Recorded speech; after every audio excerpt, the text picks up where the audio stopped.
এনেধৰণৰ অবাস্তৱ ধৰ্ণা অবাস্তৱ প্ৰতিবাদ কৰি লাভ নাই। আৰু তেওঁলোকক বেছি প্ৰতিবাদ কৰিলে এটাই কথা ক'ব বিচাৰোঁ যে প্ৰতিবাদ কৰি লাভ নাই বন্ধু, ঘূৰিও নেচায় কোন, কুকুৰৰ নেচ পুতি ৰাখিলেও কদাপি নহয় পোন। প্ৰতিবাদ কৰি অযথা প্ৰতিবাদ কৰি লাভ নাই, যিদৰে 12 বছৰ কুকুৰৰ নেচ পুতি ৰাখিলেও কেতিয়াও চিধা নহয়। বিটিআৰ অঞ্চলৰ যি বাউণ্ডাৰী এক্সটেনশ্যন হৈছে তাক আমি আন্তৰিকভাৱে আদৰণি জনাইছোঁ। আৰু লগতে যিখিনি অঞ্চল ধেমাজি, গহপুৰ, বিশ্বনাথ, বেহালী, চুতীয়া বিধানসভা সমষ্টিৰ পৰা যিখিনি গাঁওসমূহ আহি বিটিআৰ অঞ্চলত সাঙুৰ খাইছে, সেইখিনি ৰাইজকো আমি আন্তৰিকভাৱে বিটিআৰত অন্তৰ্ভুক্ত হোৱাত আদৰণি জ্ঞাপন কৰিছোঁ, আদৰণি জনাইছোঁ। আৰু লগতে এষাৰ কথা মই ক'ব বিচাৰিছোঁ যে অনাহকতে কিছু অবৰ সংগঠন বা সাম্প্ৰদায়িক সংগঠনে যি এই বিটিআৰ অঞ্চলত গাঁও অন্তৰ্ভুক্তিকৰণক বিৰোধিতা কৰিছে, তেওঁলোকে অনাহকতে বিটিআৰ প্ৰশাসন মুৰ্দাবাদ, বিটিআৰ চৰকাৰ মুৰ্দাবাদ, হিমন্ত বিশ্ব শৰ্মা মুৰ্দাবাদ, অমিত শ্বাহ মুৰ্দাবাদ, নৰেন্দ্ৰ মোদী মুৰ্দাবাদ বুলি যি তেওঁলোকে ধ্বনি দিছে, তেওঁলোকে এটা কথা জানি থোৱাটো ভাল যে আপোনালোকে অমিত শ্বাহ মুৰ্দাবাদ, নৰেন্দ্ৰ মোদী মুৰ্দাবাদ, হিমন্ত বিশ্ব শৰ্মা মুৰ্দাবাদ, প্ৰমোদ বড়ো মুৰ্দাবাদ বা আপুনি হাগ্ৰামা মহিলাৰী মুৰ্দাবাদ, যিকোনো মুৰ্দাবাদ নকওক কিয়, মুৰ্দাবাদ বুলি ষ্টেটু ফালি থাকিলেই কেতিয়াও সমাধান, যিকোনো সমস্যাৰ প্ৰকৃত সমাধানটো নহয়। কাৰণ এটা কথা যে আজিৰ দিনত কিন্তু এটা কথা সকলোৱে জানি থোৱাটো ভাল যে যি সময়ত আজি বিটিআৰ অঞ্চলৰ পৰিসীমা বৃদ্ধি হ'বলৈ গৈছে, বৃদ্ধি হৈছে বা আগন্তুক দিনত আৰু বিভিন্ন গাঁও নতুনভাৱে বিটিআৰ অঞ্চলত বিটিআৰ চুক্তি অনুযায়ী বিটিআৰ অঞ্চলত সাঙুৰ খাব, সেইখিনিক যদি আপোনালোকে বিৰোধিতা কৰিবলৈ যায়, দৰাচলতে আপোনালোকক সাম্প্ৰদায়িক শান্তি বিনষ্টকাৰী বা যিকোনো কুৎসা ৰটনা কৰি ষড়যন্ত্ৰৰে আমাৰ শান্তিৰ পৰিস্থিতি ডিষ্টাৰ্ব কৰা এণ্টি ছ'চিয়েল এলিমেণ্ট বুলিহে ক'বলৈ আমি বাধ্য হ'ম। কাৰণ এটা কথা, বিভিন্ন লোকৰ ত্যাগৰ মূল্যত, বিভিন্ন লোকে নিজৰ জীৱন দান দিয়াৰ মূল্যত, বিভিন্ন শ্বহীদৰ মূল্যত দশক ধৰি যি আন্দোলন চলিছিলে, অস্ত্ৰৰ আন্দোলনেই হওক, সশস্ত্ৰ আন্দোলনেই হওক বা গণতান্ত্ৰিকভাৱে এপচুৰ আন্দোলনেই হওক, সেইসমূহ ত্যাগৰ মূল্যত কিন্তু আজি বিটিআৰ অঞ্চল আমি পাবলৈ সক্ষম হৈছোঁ।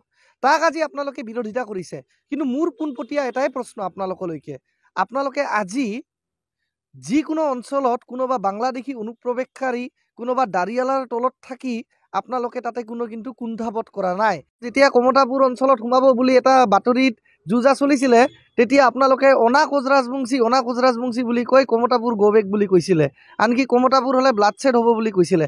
আজি বিটিআৰ অঞ্চলৰ পৰিসীমা বৃদ্ধি হ'ল, তেতিয়া আপোনালোকে কৈ আছে যে প্ৰমোদ বড়ো মুৰ্দাবাদ, হিমন্ত বিশ্ব শৰ্মা মুৰ্দাবাদ, নৰেন্দ্ৰ মোদী গ'বেক, অমিত শ্বাহ গ'বেক। এইটোৱে আপোনালোকৰ কালাৰ নেকি? যেতিয়া কমতাপুৰ হয় তেতিয়া আপোনালোকে অনা কোচ ৰাজবংশী হয়, যেতিয়া বিটিআৰ হয় তেতিয়া আপোনালোকে অনা বড়ো হয়। কিন্তু আপোনালোকে যে যুগ ধৰি বিভিন্ন দশকৰ পৰা বিভিন্ন বছৰ ধৰি যে আপোনালোকৰ ওপৰত কোনো বাংলাদেশীৰ স্বৈৰাচাৰী শাসন যে আপোনালোকৰ ওপৰত চলি আছে, আপোনালোকৰ অঞ্চলবিলাক যে আজি ক'ব গ'লে দাৰিয়ালাৰ হাতত গ্ৰাস গ'ল, সেইবিলাক অঞ্চলবিলাক আপোনালোকে একো কৰিবলৈ পৰা নাছিলে ইমান বছৰে। আৰু অৱশেষত মই এইখিনিয়ে ক'ব বিচাৰোঁ যে চাওক, যিবিলাক গাঁও অন্তৰ্ভুক্ত হ'ল, সেই গাঁও অন্তৰ্ভুক্ত হোৱাৰ ভিতৰত 80% মানুহে তাতে ট্ৰাইবেল পপুলেশ্যন। আনকি সেই সমষ্টিবিলাকৰ MLA বেহালী, চুতীয়া, ধেমাজি, গহপুৰ, বিশ্বনাথ, সেই LAC বিলাকৰ যিসকল MLA আছে, মাননীয় বিধায়কদ্বয়, সেই বিধায়কসমূহেও কিন্তু স্বীকাৰ কৰিছে যে এইবিলাক গাঁৱত 80%তকৈ বেছি ট্ৰাইবেল পপুলেশ্যন আছে। গতিকে তাত আপোনালোকৰ বাধা ক'ত? আজি 20% নন ট্ৰাইবেলৰ অধিকাৰৰ কাৰণে যদি 80% ট্ৰাইবেলৰ অধিকাৰ আজি কম্প্ৰমাইজ হ'বলগীয়া হয়, এয়াই আপোনালোকৰ গণতন্ত্ৰ নেকি? 20% মানুহৰ ন্যায়ৰ কাৰণে যদি 80% ট্ৰাইবেলে আজি ডিপ্ৰাইভ হৈ থাকিব লগা হয় ভূমিৰ অধিকাৰৰ পৰা, এয়াই আপোনালোকৰ ন্যায় নেকি? সেয়াটো আপোনালোকৰ নিশ্চিতভাৱে যদি বিবেকবান মানুহ হয়, আপোনালোকৰ বিবেচনা তেনে সেই ধৰণৰ হ'ব নালাগে। আৰু আপোনালোকৰ যিটো ভূমিৰ অধিকাৰৰ প্ৰতি শংকা, আজি আদিবাসী লোকসকলৰ ভূমিৰ অধিকাৰ মানে কি? ফৰেষ্ট ৰাইটছ এক্ট, যি নেকি 2005 চনৰ আইন অনুযায়ী ফৰেষ্ট ৰাইটছ এক্ট বলবৎ কৰা হ'ব। আজি ৰাজবংশীসকলৰ কি? কোচ ৰাজবংশী ভাইসকলৰ ট্ৰাইবেল বেল ব্লকত অলৰেডি তেওঁলোকে সংৰক্ষিত লোক, তেওঁলোকে অলৰেডি প্ৰটেক্টেড ক্লাছ হৈ আছে, তেওঁলোকৰতো ভয় কৰিবলগীয়া একো নাই।